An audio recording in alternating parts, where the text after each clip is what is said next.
Hello guys! So magandang hapon po sa inyo lahat and welcome back to my channel. So again, andito na naman po mga bonsai natin. So today, ititrim natin, wiring at ripat po ang iba sa mga bonsai natin. Samahan niyo ako.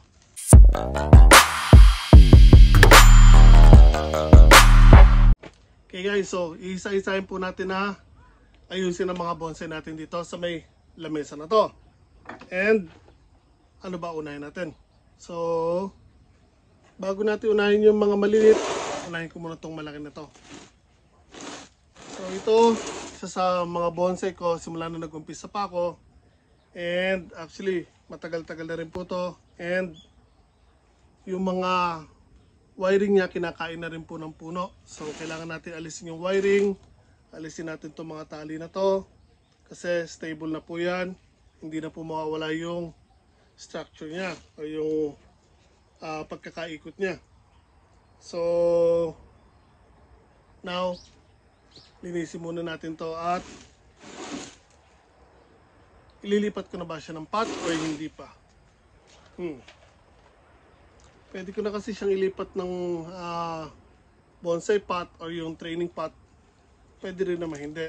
Kasi gusto ko siya actually tumaba pa yung puno. Kung ilalagay ko na agad siya sa bonsai pot, hindi po siya tataba agad. So I think kaya ko na lang muna siya dito hanggang sa tumaba pa yung puno niya. Then later na lang natin siya iripat. So first, ibaba muna natin ang mga ibang bonsai dito na hindi pa natin kakailanganin o hindi pa natin gagawin para maayos po natin itong bonsai na to.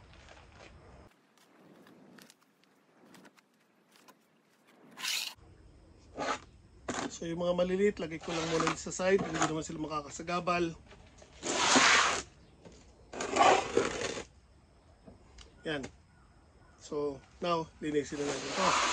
Pero before that, layo ko muna camera para makita nyo na maayos to ha. Okay guys, so again, ito po yung bonsai natin. Yan, and kung makikita nyo po, ayan, kinakain na po ng puno yung mga wiring na nailagay ko dati. Same as there. Tapos ito yung tinali ko. Ayan po. Puputulin na rin natin yan dyan. Alisin natin yung mga tali niyan at wiring. Linisin din natin para mas lalo siyang gumanda. So babawasan lang natin ng konti yung mga branches niya na medyo mahaba.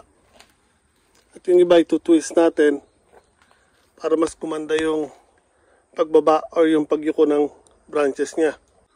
Okay guys, so first thing na gagawin natin is alisin natin itong mga tali.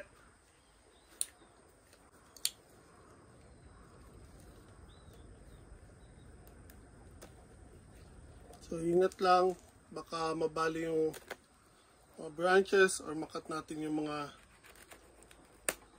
branches habang tinatanggal natin yung tali.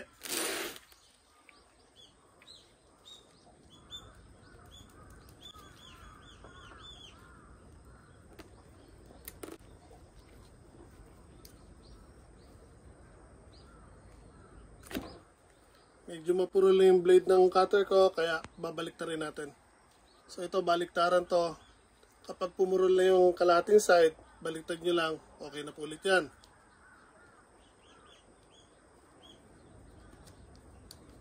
So gusto nyo ba magbenta ako nito? PM lang kayo.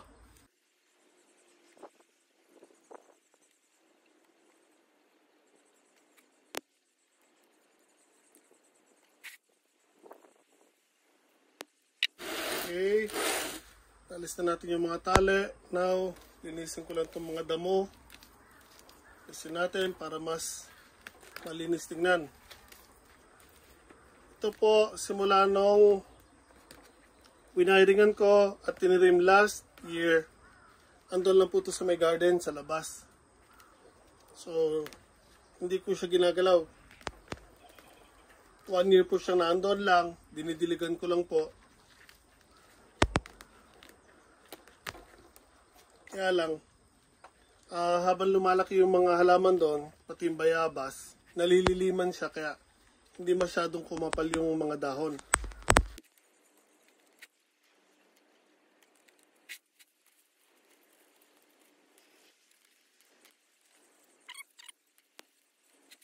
Okay. So now, alisin natin yung mga wiring.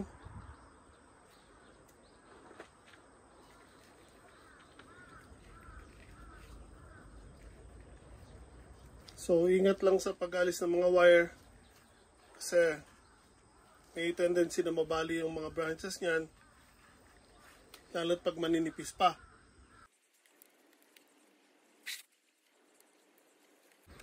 Okay, so ito magagamit pa natin, kaya tabi muna natin.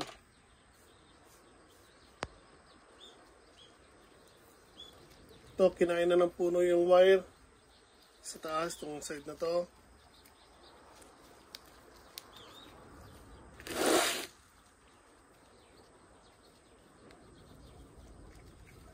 Ito din, no, kinain niya na, pero gusto ko siyang i-rewire ulit kasi so kung makikita nyo, parang nakaganyan yung forma ng mga dahon niya.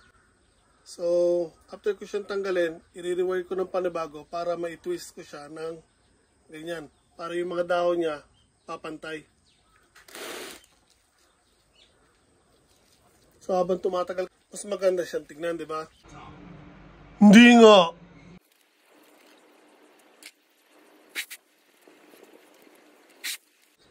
So, itong bonsai na to, nasa 6 years na sa akin. Kasi nag-start ako mag-bonsai simula nung lumipat kami sa bahay na ito. Kaya, 6 years mahigit na ako nandito. Kaya nasa 6 years na itong mga bonsai ko. O yung mga matatanda kong bonsai.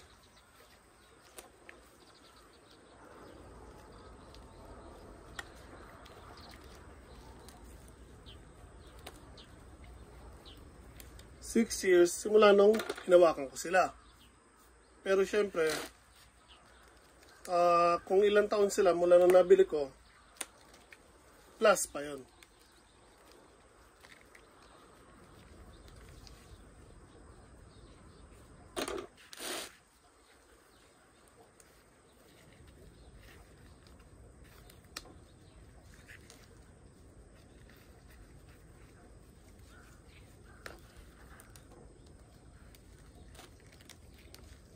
Okay, last one. Linis na wire niya. Ganda niya ng tignan, no? Ito, kailangan lang talagang i-twist. Okay na yan. Or, bawasan ko lang itong ibabaw. And, ito, tatanggalin natin itong inilagay ko na support sa gitna niya. Kasi nilagay ko lang yan para ma-hold yung pag-twist ng puno habang lumalaki. So, hindi natin kailangan yan. Yan, medyo kumapit na siya maigi kaya ang hirap tanggalin. Okay, huwag ka magbabali. Kaya nga bitawan yung tolos. Napamahal na siya. Uy, gas-gas ang puno. Okay. Yan, natanggal na natin.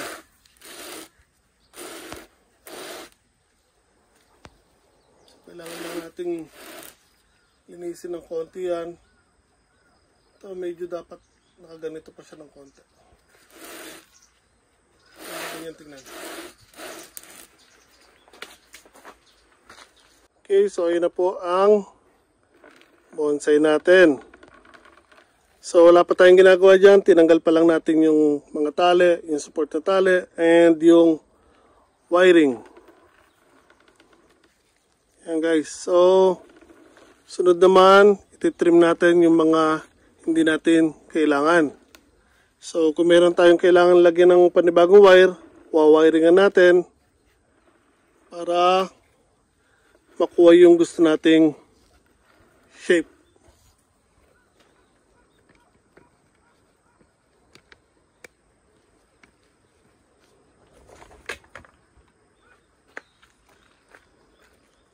Ayan guys, so tingnan nyo. Ganda niya, no? So ito, ikakat ko siya dito. Tanggalin natin yung taas na yan. So ayan na lang natin ganyan kataas. Bago antayin natin mag-develop yung pinaka main trunk niya. Then papatabayin natin yung main trunk. at yung ibang branches niyan. So as it goes, yung mga excess tatanggalin natin para mas madaling tumaba yung mga branches niya. So again, nasa 6 years na sa akin to, or 6 years na simula nung inumpisan ko tong bonsai na to. Plus kung ilang taon siya mula nung nabili ko. Yan. So now trim muna natin. Okay, so tulad ng sinabi ko or nasabi ko,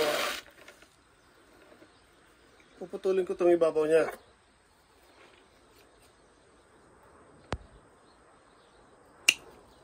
So ito guys, pwede pa na natin itong punla. So ibaw natin sa lupa and pagkakaugat po yan. So marami na po akong mga seedlings nito mula po sa cutting natin dito.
So I think ito yung sinabi ko na wiring ko din ito-twist ko para mas gumanda yung mga branches niya kasi nakaganyan. So ito-twist ko siya pag wiringan ko, mas malapad tingnan yung mga dahon.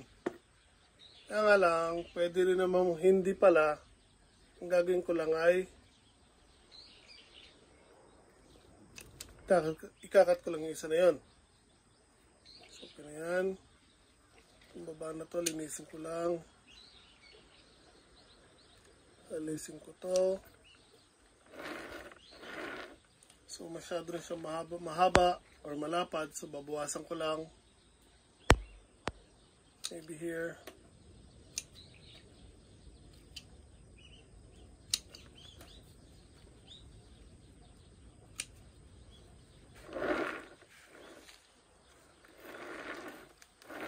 So, as time goes, gusto natin lumapad yan ng paganyan.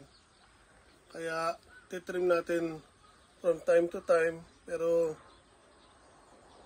for now, kaya natin mas lumapad pa siya. Or mas lumago yung mga dahon.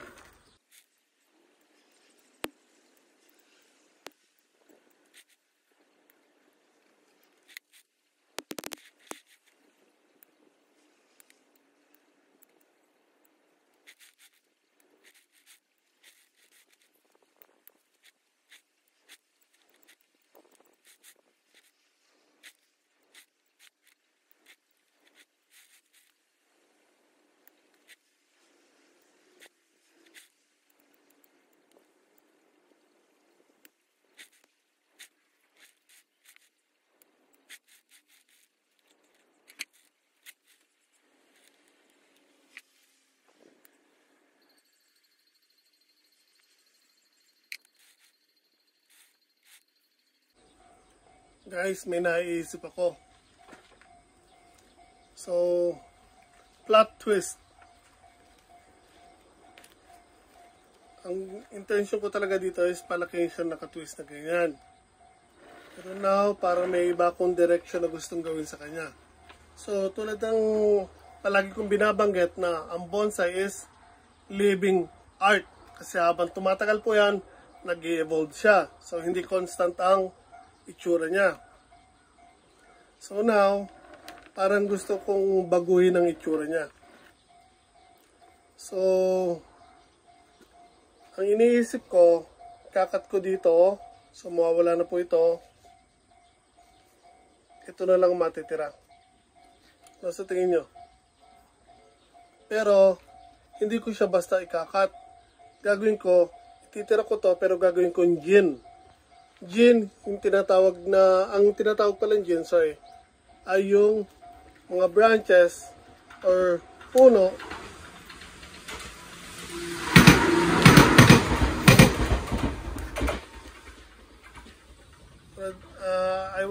as I was saying, ang tinatawag na gin ay yung mga branches or puno na yung parang pinalalabas na patay na. Yung mga walang balat. So yan, alisan natin ang balat tong part na yan.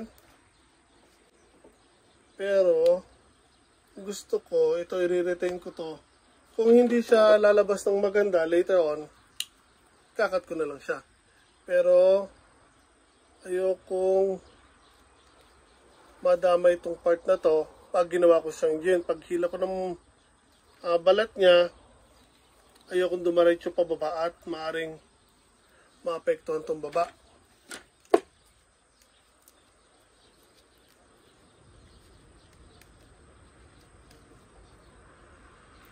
Para ganda namang iwanan siya.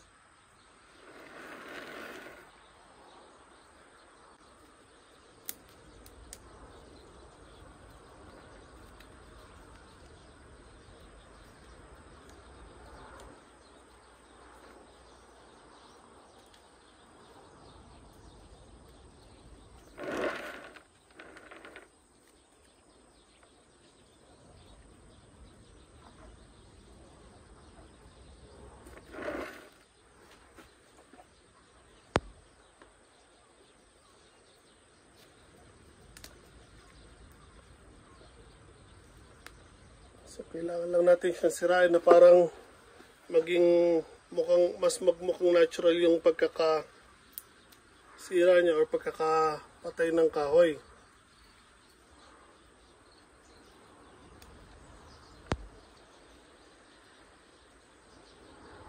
Kailangan magmukha siyang natural.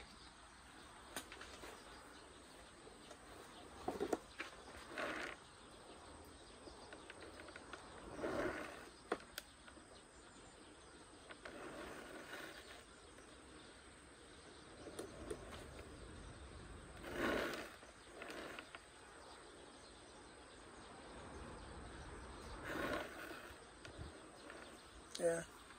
Mas magandang wala to.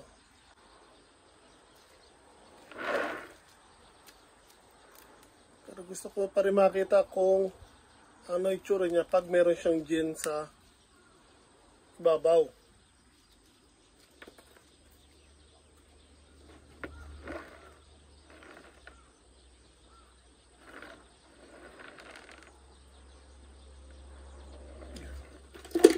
Mas maganda wala.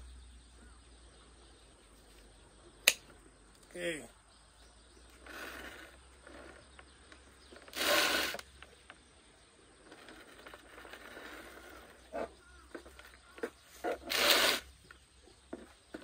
So now, mula dito,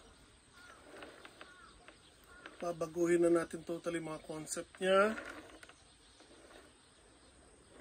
Dahil bumaba siya, kailangan ko buwasan yung mga branches dito.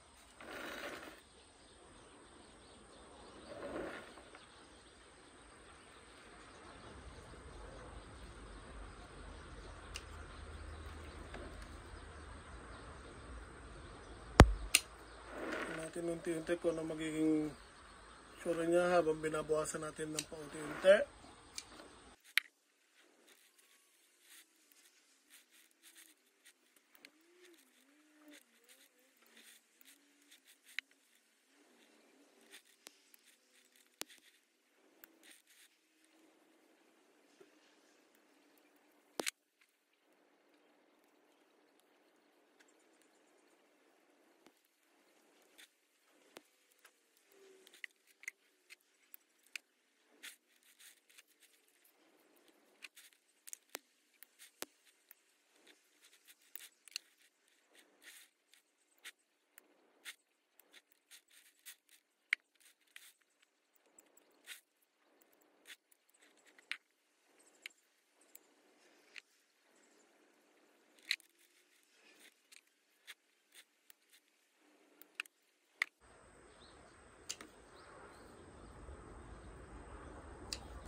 Okay guys, ano po?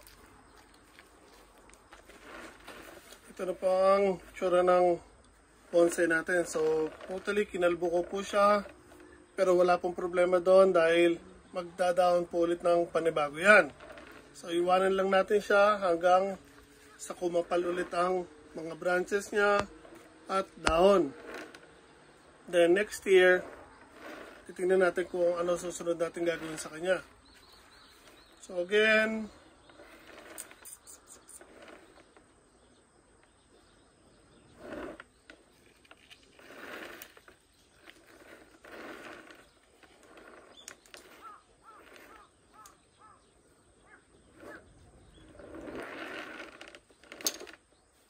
alisin natin ito. I think mas maganda kung wala siya.